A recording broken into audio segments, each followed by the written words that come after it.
alligator who died last year. Weirdly enough, Hitler's alligator that died at 8. Thank you very much. So my name's Christian, so I'm going to show you a selection of animals today. I'm not a zoologist, I'm a thing called a herpetoculturist. That means I don't study these animals, instead I rescue these animals. We have venomous snakes which we milk, we do all sorts of stuff like that. All the lab work that you see people do that go university for, that they don't get their hands dirty, they do that. I have to do the ones where I get bit, spat on, everything like that. I do the dirty side of things. So we rescue lots of animals. We have everything from meerkats, otters, monkeys, crocodiles, king cobras, and everything that I brought with me are all rescue animals. And I'm going to show you lots of different animals. There's going to be a couple of rules though that you need to follow. First one, be as quiet as you can. But some of the animals will get scared if you make lots of noise. So try be as quiet as we can, and the animals will be really cool. And secondly, anything that you do touch, make sure you pour some hand gel on at the end. You don't need to do it after every single animal, but at the end, because you've got germs that you can give to my animals, and my animals have got germs that they can give to you. So it works both ways. The other week, we had to do a school, and all my meerkats came back with nits. We're going to get some of these out. So these, and the cool thing about everything that I brought with me, it has a use for us as well. All these animals, every single animal, pretty much in the world has a use to us in some way or another. Some of them are actually used to create the vaccine for the COVID-19 vaccine. Some of them are used to treat cancers. So they all have different uses as well. It's not all to create anti-venom. So in here, if I can get this off, now these, completely harmless, so they're herbivores. They only eat fruit and veg. These aren't venomous at all. A centipede has 26 legs, and if it bites you, it will do a little bit of damage. You won't kill you, but it will definitely hurt you, and you won't be going to school the next day, put it that way. Look at that. Wow, wow, look at all those legs. Well done, princess.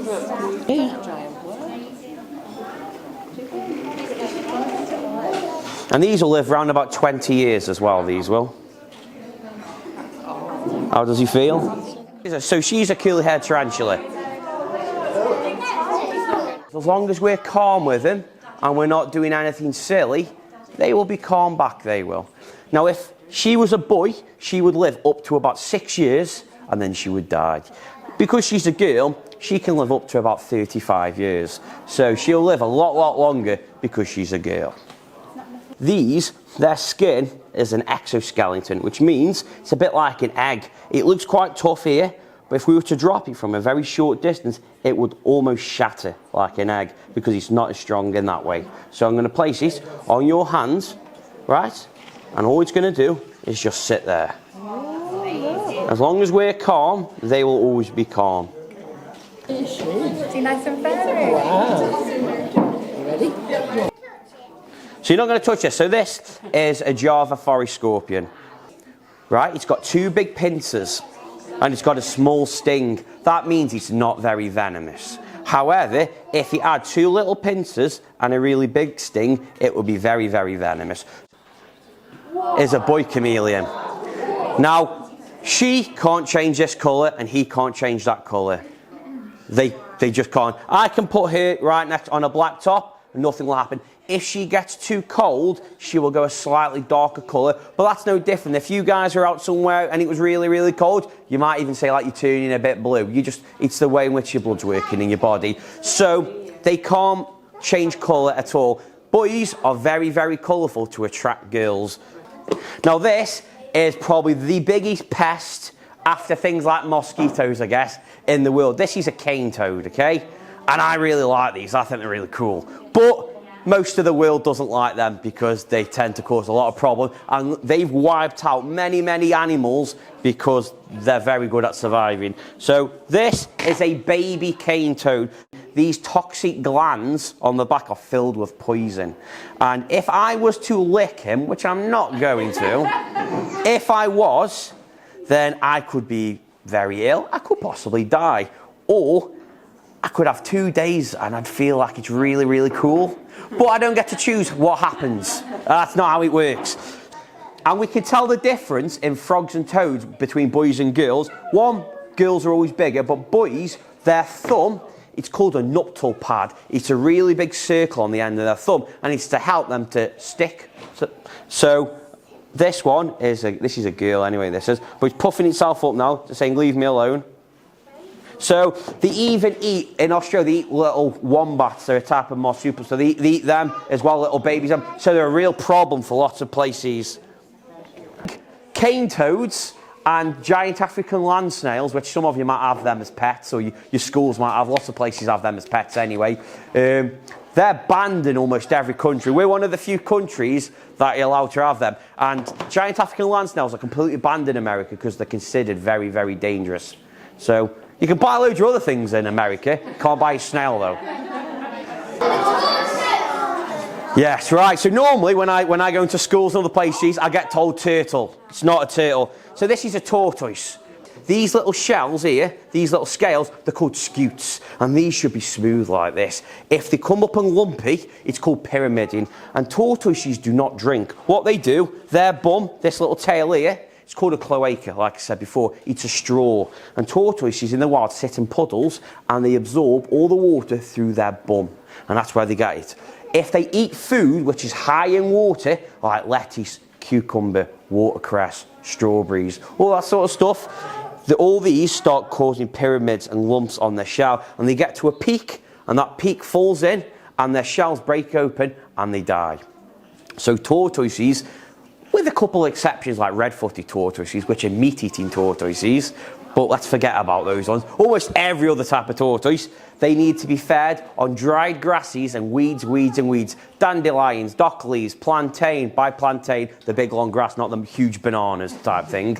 All that sort of stuff, that's what they need to be fed on, and that's what they need to eat. Lettuce and all that, as good as it is, and if you go on some of these internet pages where Joe blogs from down the street, who's got one tortoise but is an expert, will tell you that it's really bad. They need to be fed on weeds. So this is around about 40 years old, and she's still got a nice smooth shell because she gets fed nettles and dandelions, and that's pretty much her entire diet has consisted of.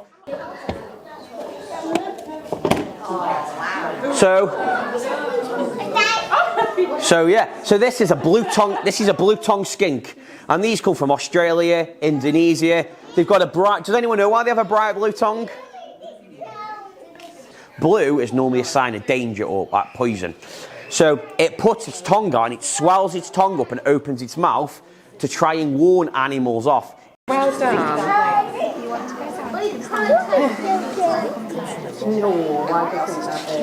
Wow, how nice is that?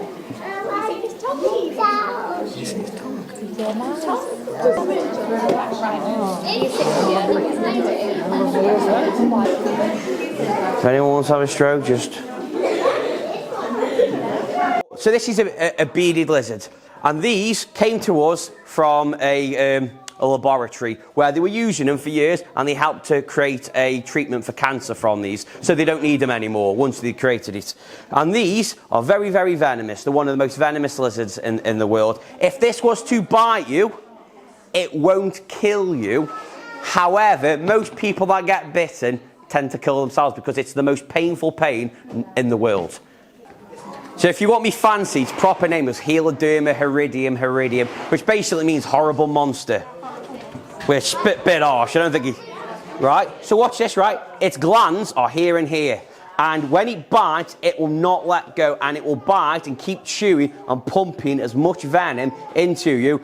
And within about 10 minutes, you'll start to vomit and have diarrhea, and the pain will be so painful, it'll last almost 3 weeks as well. So now, for me, I've never been bitten. I don't get bitten. I cry from a nettle sting. So I don't do that. But what we do, all we do, a finger and thumb, just behind there.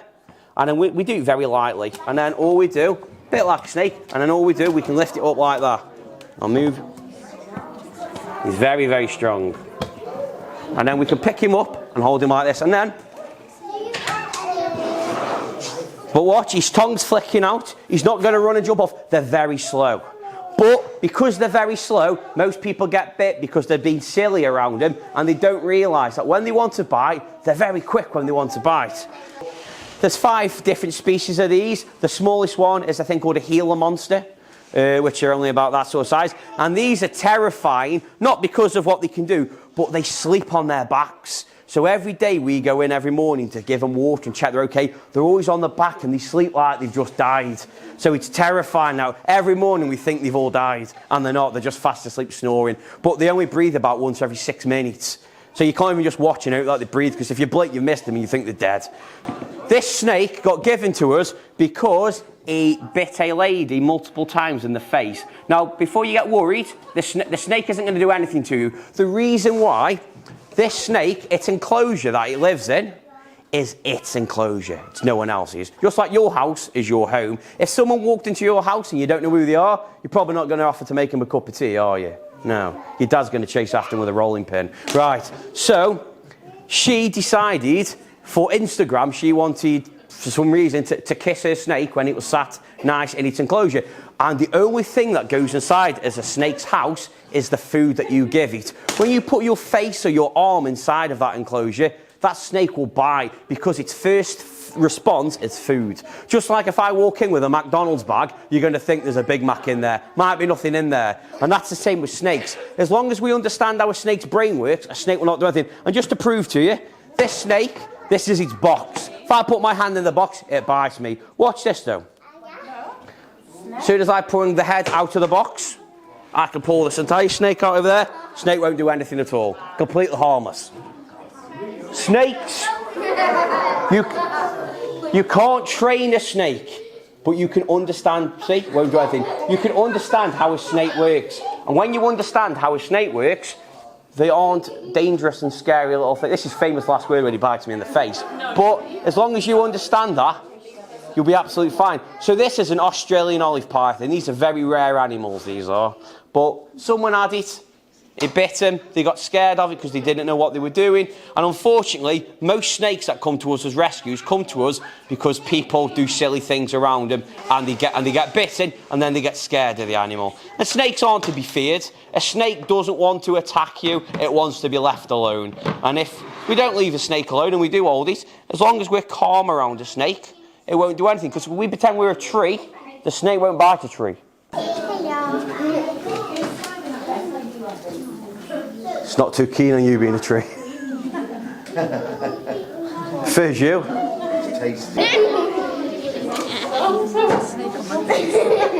Sorry about that. Want your glasses? A stroke?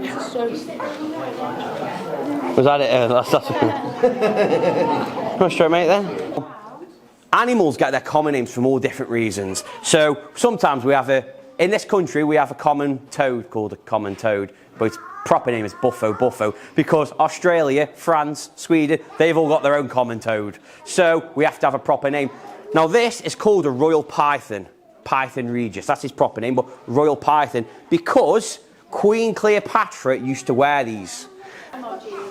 They're very good as pets. Lots of people have these. But the cool thing about snakes, which people don't realise... Well done. Thanks.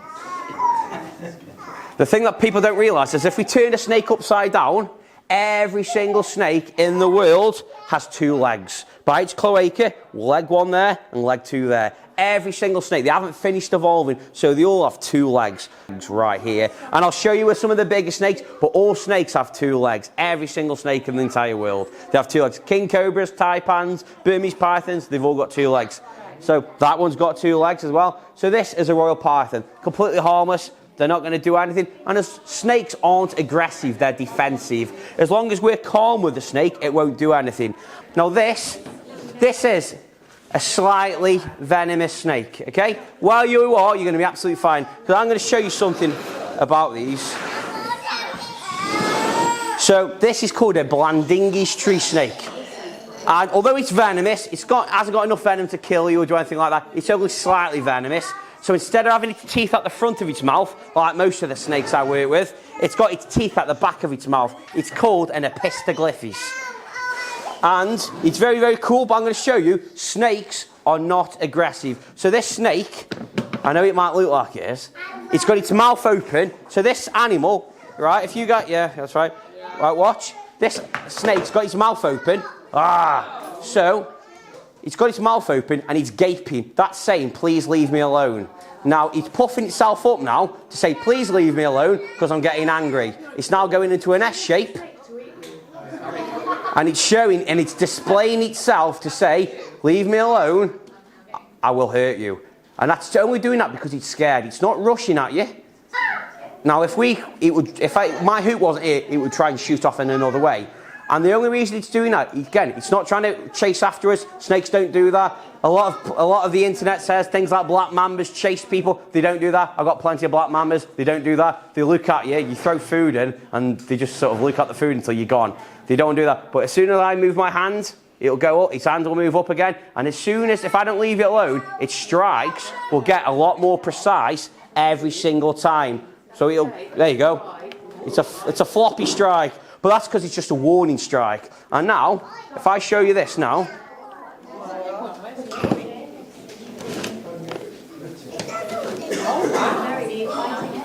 So, what it'll do, it'll chew on here to try work its venom in. Just show you what it's doing. And then, there you go, you let go. All that over there is its venom over there. But once I've got the snake like here, it can't do anything at all. And we use a finger and a thumb, just like that. What a lot of people do, a lot of people in America get bit by certain venomous snakes because they hold their hand underneath here, which is where they come down. Once you've got it there, it can't do anything at all. And those little purple things just at the back, that's where its fangs are there. So if we were to milk this snake, all we'd simply do, just like this, we'd place it down, we'd let it chew, we'd milk the little glands there until we get some venom out of it. And that's how we produce the venom for certain snakes. So, like I say, this one, as grumpy as it is, as you saw, it didn't try and run off and try to bite us. It wanted to be left alone. And then when I put this back in here, all you'll want to, when it goes back home, it'll go back into its enclosure, which is a vivarium that they live in, and it'll just be left alone. And these are sexual dimorphic as well. So these are black, that means he's a boy. If she was light brown, she'd be a girl. That doesn't work for all snakes, but it does for these. So now I've got one more I'm going to show you, okay?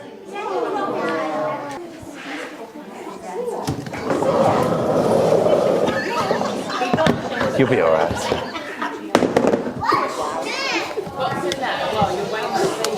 Oh.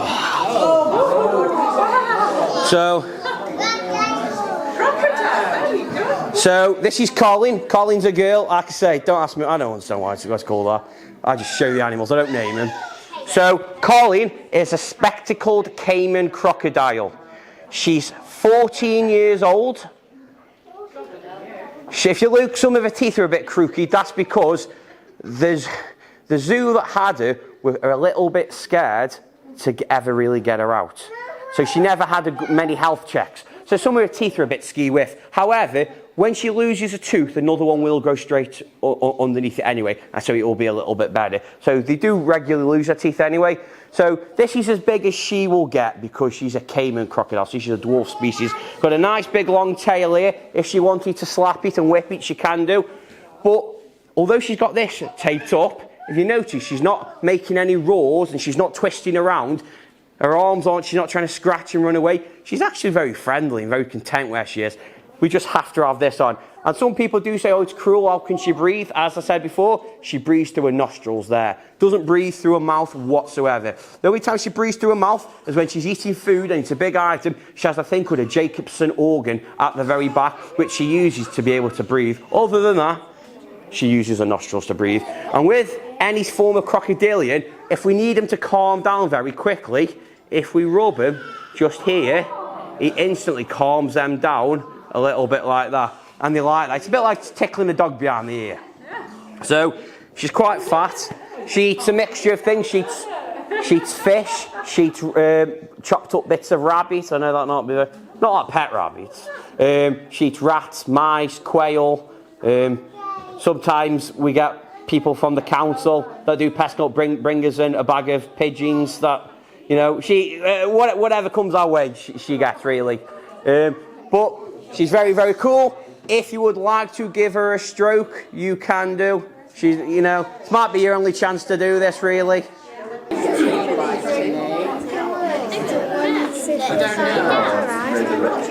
Wow, look. Hello. Wow. Hello. Hello. Another stroke. Another stroke. Oh, yeah.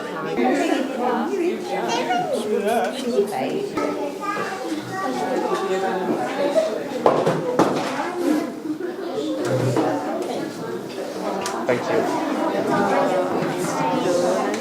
Do you know what you're Well, that's the last one now, so thank you all very much, and I hope you've enjoyed it. Thank you very much.